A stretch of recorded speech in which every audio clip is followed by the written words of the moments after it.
makes you feel like you're 3 foot tall. When it's just you, well, times can be tough. When there's no one there to catch or fall. 3 foot tall. Like you're 3 foot tall.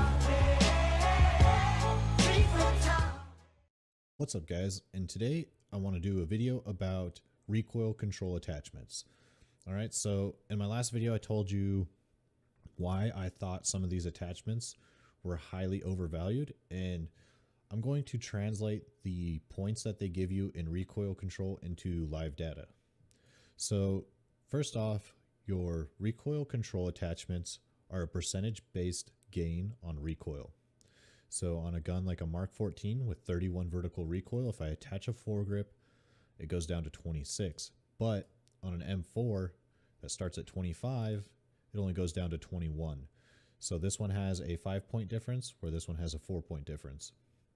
So you can see that as your vertical recoil from the base decreases, you're going to have a less effectiveness on overall vertical recoil. So I just want to translate what these numbers actually mean in game. And so we're going to take some shots at a wall and we're going to compare the distance between shots. And then we're going to do the same for the compensator. And we're just going to try to get some factual data in the game on what these attachments actually do. And you can make your own decision on whether or not they're valuable for you as far as point spends. So if you're not running a red dot, you're saving 2 points, you can maybe pick up an attachment or an extra grenade, so you can actually know how to weight your options now. All right, so let's get into it. I'm going to run to a wall with a stock Mark 14. Then we'll do a weapons test, and then I'll add the attachments, and then we'll do a weapons test, and at the end we'll compare everything. All right, let's do it. All right, so we're going to do this one more time just for scientific reasons.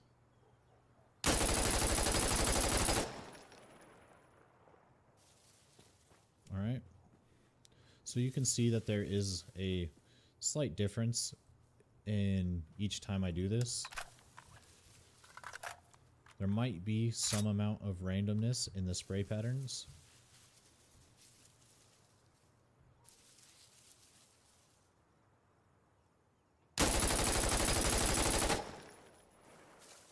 So those two are fairly consistent. The first one was a little bit shorter for whatever reason.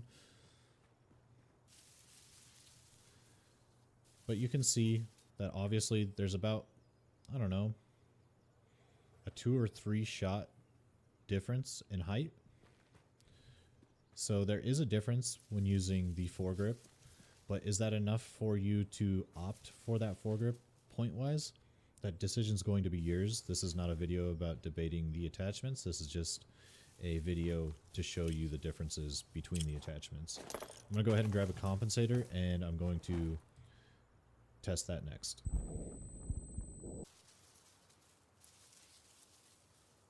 Alright, we're back in position here. No foregrip installed, compensator only, no mouse manipulation.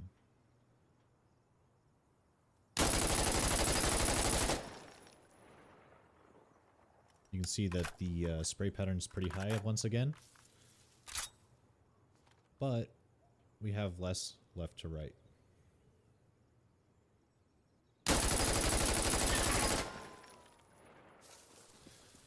So you can see that it's not a huge difference on the compensator, just because horizontal recoil is not quite as high as vertical recoil, but it does shoot in a little bit straighter line. So once again, the decision is yours on what is more effective, but I would say that the compensator in this scenario does not do nearly as much as the foregrip. So I'm going to grab the next weapon for me, which is going to be the MP7, and I'll explain why in just a second.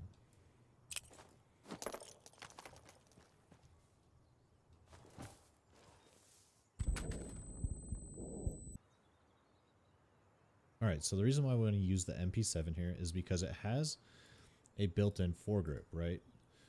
Also, it has a high amount of horizontal recoil, so this should be a good test for the compensator. It's about the same as the Mark 14, but this has the built-in foregrip, so we don't really have to test the vertical recoil control.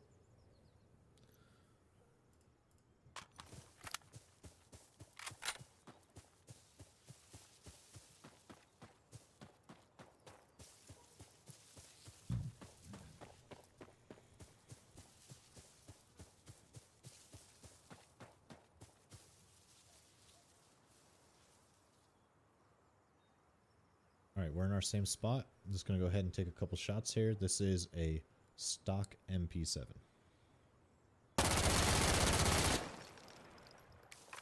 So you can see it pulls right pretty hard there at the top.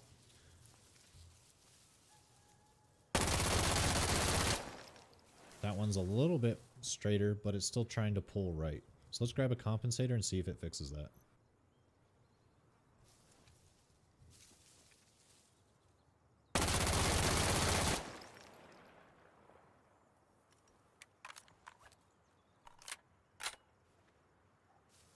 Just going to go ahead and do one more on this other side of it, just so we can have a good, fair comparison.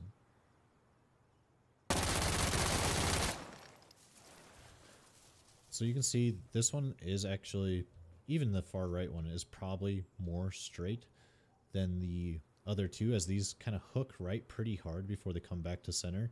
And this one kind of stays, you know, within a serpentine of the center line, as does this one. It does veer off to the right pretty hard right there, but it kind of comes back. So once again, I'm just going to back up so you guys can see the lines. Now, this is all without mouse manipulation, right? So if you can control your recoil, you can crouch and get a pretty tight group without even really moving your mouse.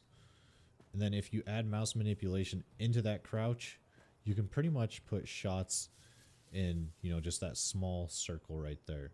So how much of this is affected onto this? That's kind of going to be up to you and your ability to control the recoil. So here is the overall comparisons. In the next frame, I will have a photoshopped picture of them all balanced out, evened out, things like that. So let me know what you think. If you have comments, concerns, questions, any type of other attachments or weapons you would like this tested on, let me know. If it has similar stats as the weapons already tested, I don't really think there's much of a reason to test it because it's a percentage-based gain. It's going to perform similarly. However, fire rates can affect recoil. So if it has faster or slower fire rate, then we may want to test those. So let me know in the comments below. See you guys out there.